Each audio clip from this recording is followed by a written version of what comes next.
আসসালামু আলাইকুম ওরহমতুল্লাহি বারাকাতুহু। তোমাদের প্রিয় উপন্যাস সঙ্গীন প্রেরণা শক্তি সূরা রাহমান পর্ব 24। মাঝরাত কারেন্ট থাকা সত্ত্বেও রুমের চারদিকে ঘুটঘুটে অন্ধকার। জ্বরের ঘোরে অন্ধকার রুমে শুয়েই থরথর করে কাঁপছে কীর্তিক।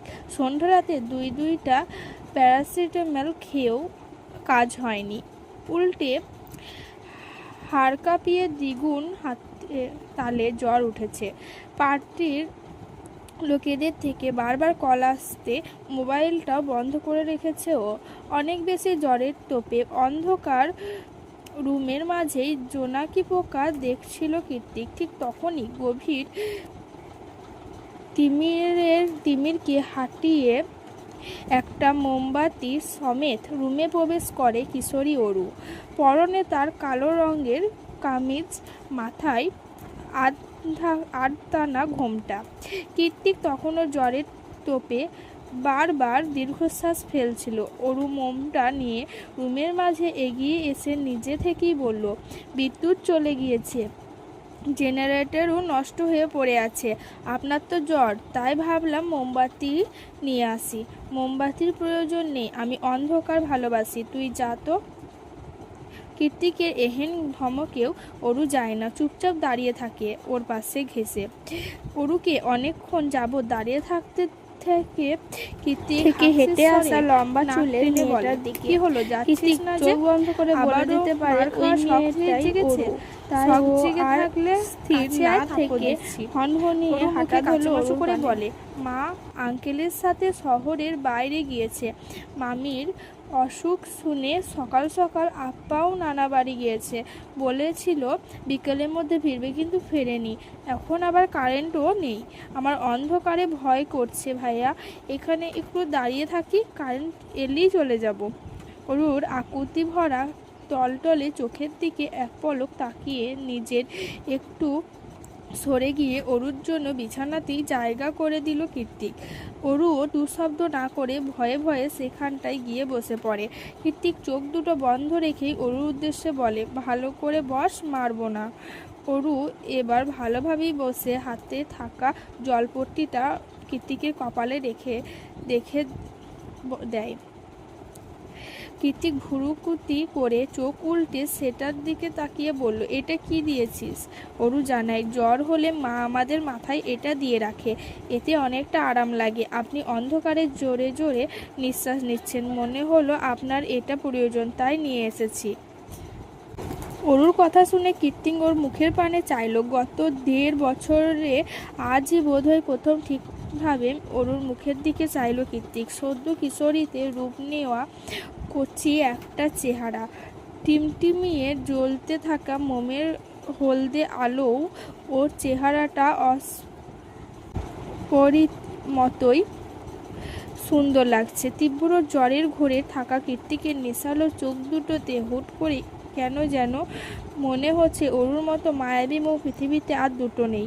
কীর্তিককে চুপচাপ তাকিয়ে থাকতে দেখে অরু ঠোঁট কামড়ে একটু এগিয়ে এসে জলপট্টিটা আবার উল্টে দিল।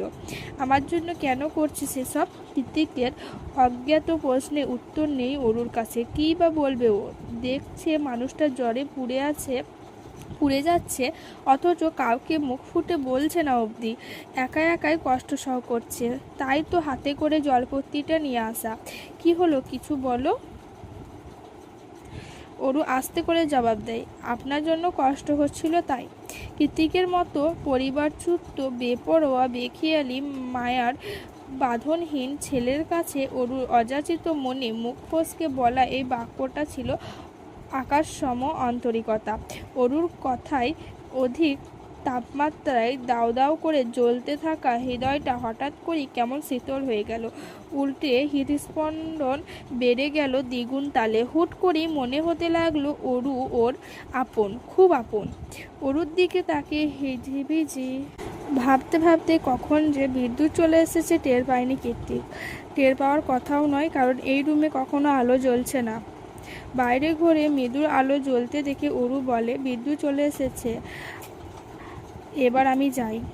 কীর্তিক অরুর হাত টেনে ধরে ঘোর অসম্মতি জানিয়ে বলে, কোথাও যাবি না তুই, এখানে বসে থাক আমার সামনে।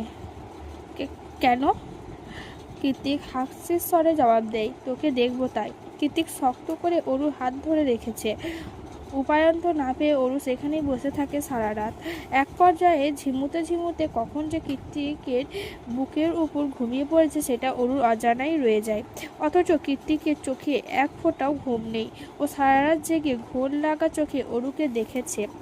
সময়ের সাথে সাথে মোমের আলো ফুরিয়ে গিয়েছে, তবুও দেখেছে শেষমেশ অরুর যখন কৃত্তিকের বুকেই ঘুমিয়ে পড়ে, তখন দ্বিতীয়বারের মতো আবারও হৃদস্পন্দন গতি হারায় কৃত্তিকের। ও চোখ দুটো বন্ধ করে হিসিয়ে বলে, তুই আমার অরু, খুব তাড়াতাড়ি বড় হয়ে যা, তোকে আমি দেখবো, সারা জীবন ধরে দেখবো।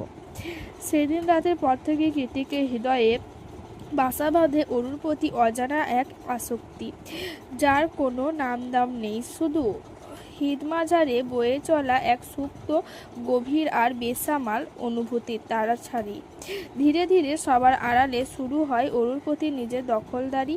অরু যে রাস্তা দিয়ে স্কুল যেত সেই রাস্তায় সব সময় দুজন লোক লাগানো থাকতো। অরু কার সাথে মিশছে, কার সাথে ঘুরছে, বন্ধু মহলে কোনো ছেলে আনাগোনা আছে কি না, সব কিছুরই পায় টু পায় খবর নিত কৃত্তিক। অরু আম পাড়তে গিয়ে গাছ থেকে পড়ে ব্যথা পেয়েছে বলে সেদিনই বাপদাদার আমলে ঐতিহ্যবাহী আম গাছকে কেটে কুটে বাড়ি থেকে বিদায় করে কৃত্তিক। বাড়ির ঐতিহ্য, বাবা দাদার স্মৃতিকে এভাবে কেটে ফেলা ছেলের বেপরোয়া কাণ্ডে জামশেদ জায়ান চৌধুরীও হতবাক হয়েছিল, কিন্তু বলার মতো কিছু নেই তার।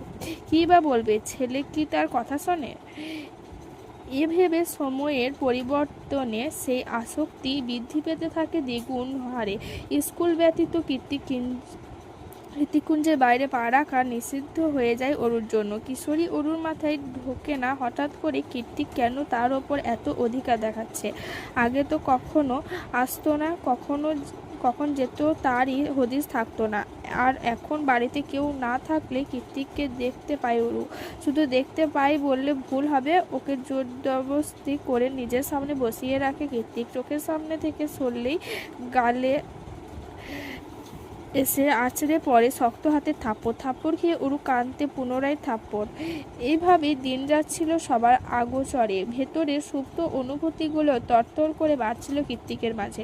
কৃত্তিকের হুটহাট করা পাগলামিতে বিরক্ত হয়ে আজকাল আর আগের মতো ওর রুমের ধারে কাছেও হায়রে না অরু। মাঝে মধ্যে ওকে এক নজর দেখে চলে যাবে বলে ওর নাম করে কৃত্তিক জোরে জোরে ডাকে, তবুও সেদিকে পা বাড়ায় না অরু।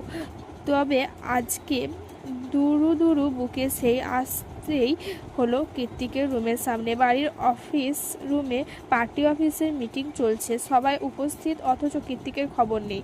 মোবাইল বন্ধ করে অন্দরমহলে বসে সে কি করছে কে জানে। মিটিংয়ের মাঝে সবাই তর্ক বিতর্কে ব্যস্ত, তাই জামশেদ জায়ান চৌধুরী অরুকে ডেকে বলে, তোমার কৃত্তিক ভাইয়াকে ডেকে দাও অরু।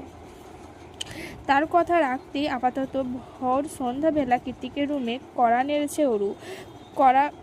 কড়া নাড়ার সঙ্গে সঙ্গে দরজা খুলে ওকে হ্যাঁচকা টানে ভেতরে নিয়ে গেল কৃত্তিক। ভেতরে নিয়ে গিয়ে চোখ রাঙিয়ে অরুর উদ্দেশ্যে বলল, গত দুদিন ধরে ডাকছি তোকে, সামনে আসছিস না কেন, কি সমস্যা? অরু মুখ ঝামটি দিয়ে বলে, সব সময় বকাঝকা করেন, গায়ে হাত তোলেন, আপনাকে আমার বিরক্ত লাগে। আগে তো মারলেও পেছনে ঘুরঘুর করতি, তখন বিরক্ত লাগতো না? তখন তো বুঝতাম না যে আপনি আমায় এত অপছন্দ করেন। এখন তো বুঝি আমি আপনার সৎ বোন, তাই আমাকে দু চোখে দেখতে পারেন না আপনি। ওর কথা শেষ হতে দেরি হলো, তবে ওর শরীরে কৃত্তিকের হাত পড়তে দেরি হলো না।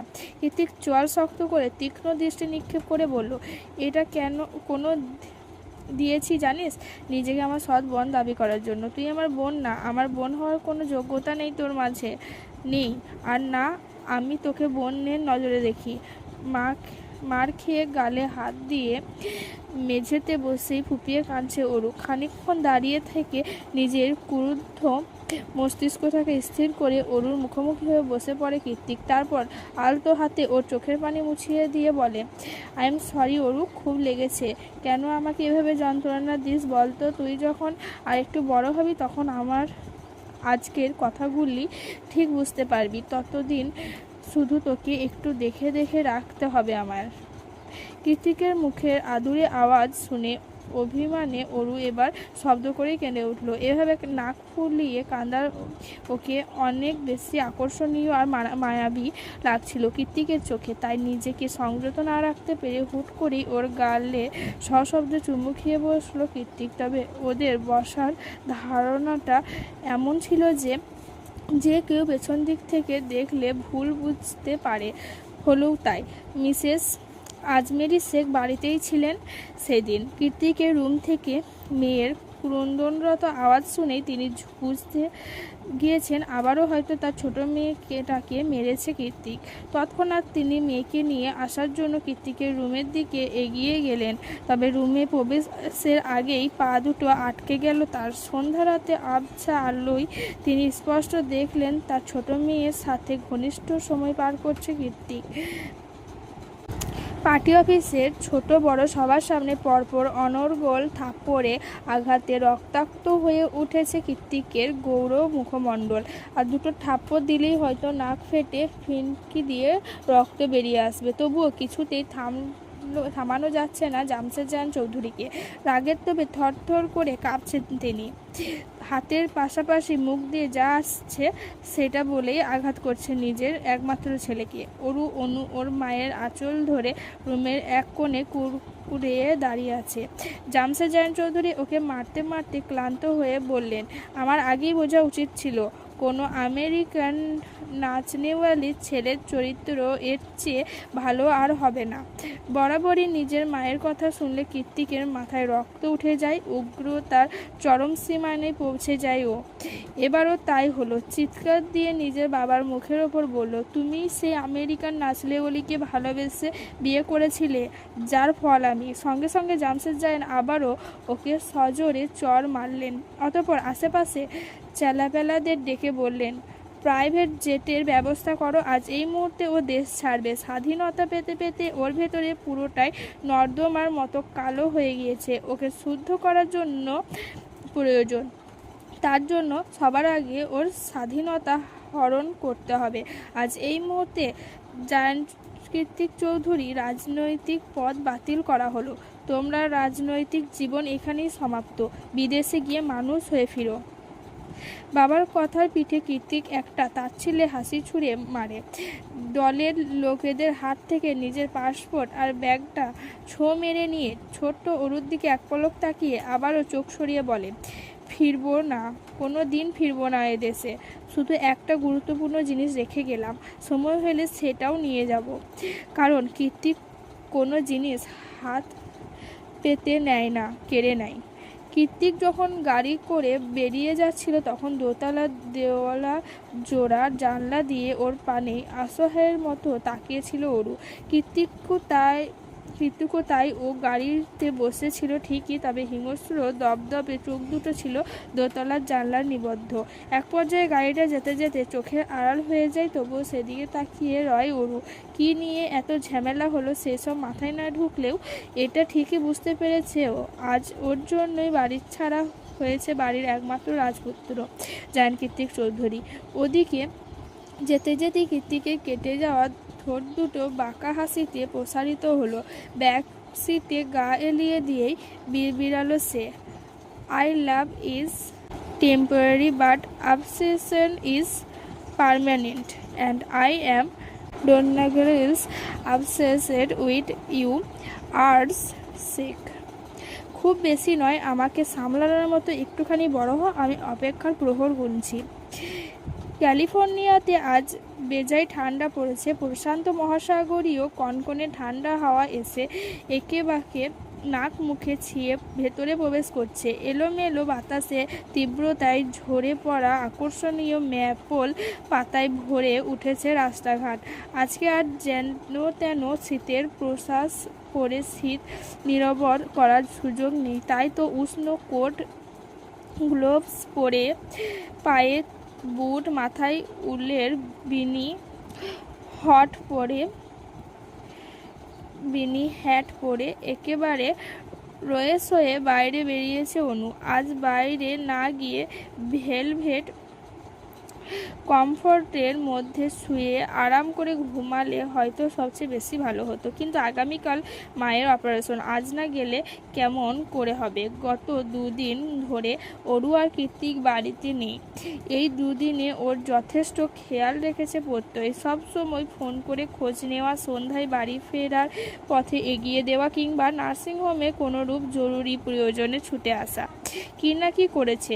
এত যত্ন, এত মূল্যায়নে অনুর মতো কঠোর হৃদয়ে মেয়েটাও আজকাল প্রত্যয়ের প্রতি দুর্বলতা অনুভব করে।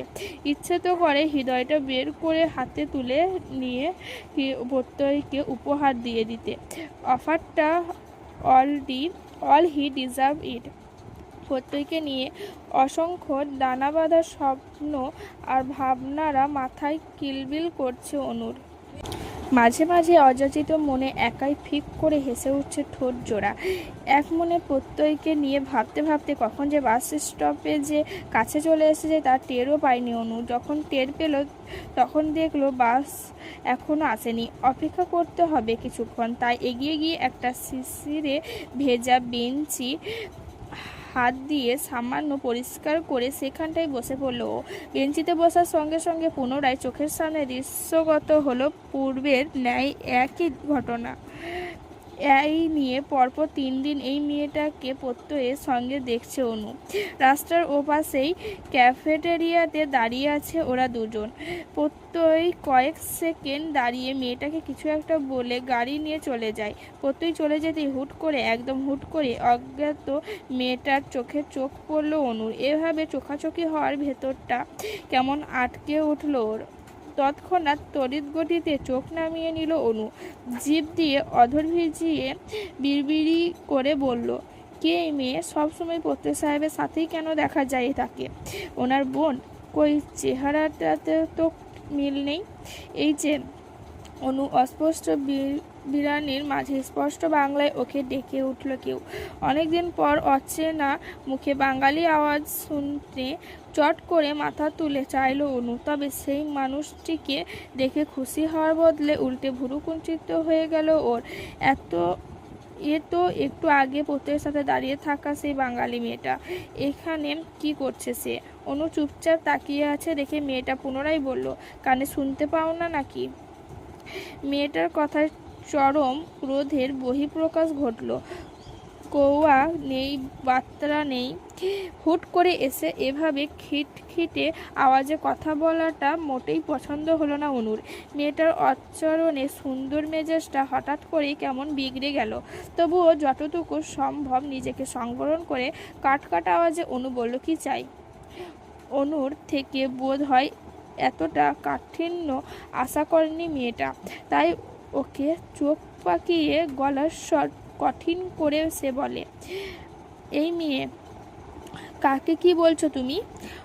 অনু এবার বসা থেকে দাঁড়িয়ে গেল। 2 হাত বুকের ওপর ভাঁজ করে রেখে ভুরু উঁচিয়ে স্বাভাবিক ভঙ্গিমাতে বলে, আপনাকে বলছি, কি চাই? মেয়েটা এবার তাচ্ছিল্য করে হেসে বলল, প্রত্যয়ের সাথে যে এত ঢলাঢলি করছো, আমি কে সেটা নিশ্চয়ই বলেছে? না, বলেনি। হয়তো সেরকম ইম্পর্টেন্ট কেউ না, তাই বলার প্রয়োজন বোধ করেনি। আপনার খুব বেশি বলার ইচ্ছে থাকলে আপনিই বরং বলুন, আমি শুনছি। আর হ্যাঁ, একটু জলদি বলবেন প্লিজ, আমার তাড়া আছে। মেয়েটা খিটখিট করে বলে উঠল, বেশি স্মার্ট সাজার চেষ্টা করো না, তাহলে পস্তাবে। He was just using you to forget someone and that was me. আমি ওর বিগত 7 বছরের ভালোবাসা। মেয়েটার কথায় অনু শুষ্ক ঢোক গিলল। মনের ভেতর বিশ্বাস হারানোর ভয়টা কুণ্ডলি পাকিয়ে মাথা চাড়া দিয়ে উঠেছে, তবুও ভেতরে শুষ্কটাকে নিঃশব্দে আড়াল করে বলল, আপনাদের ভালোবাসা যদি এতই পিওর হয়, এতই দৃঢ় হয়, তাহলে আমার কাছে কি চাইতে আসে আপনার বয়ফ্রেন্ড? ধরে রাখতে পারেন না? অনুর কথায় মেয়েটার অন্তবিশ্বাসে ভাতি পড়ল। সে কয়েকবার চোখের পলক ফেলে বলল, আমি ওকে চিট করেছি, বাট আই স্টিল লাভ হিম। আর আমি ও জানি ও আমার কাছেই ব্যাক করবে, কারণ 7 দিনের ভালোবাসা 7 বছরের ভালোবাসার কাছে কিছুই না। অনু ঠোঁট বাঁকিয়ে হেসে বলল, স্টুপিড। অনু শব্দটা উচ্চারণ করার সাথে সাথেই ওর চুল খামচে ধরল মেয়েটা। তারপর প্রচণ্ড ক্রোধে কাঁপতে কাঁপতে মেয়েটা বলল, তুই আমার প্রত্যয়ের ধারে কাছেও আসবি না, নয়তো আমি সুগার ড্যাডিকে দিয়ে তোর খবর করিয়ে দেব। আমার হাত যে কতটা লম্বা সেটা তোর ধারণারও বাইরে।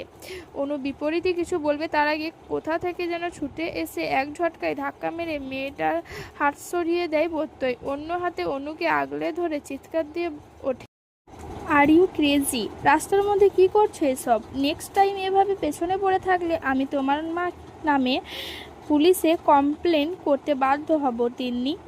এতক্ষণে বাস এসে পৌঁছেছে। পাবলিক প্লেস হওয়াতে চারিদিকে মানুষ জড়ো হয়ে গিয়েছে মুহূর্তেই।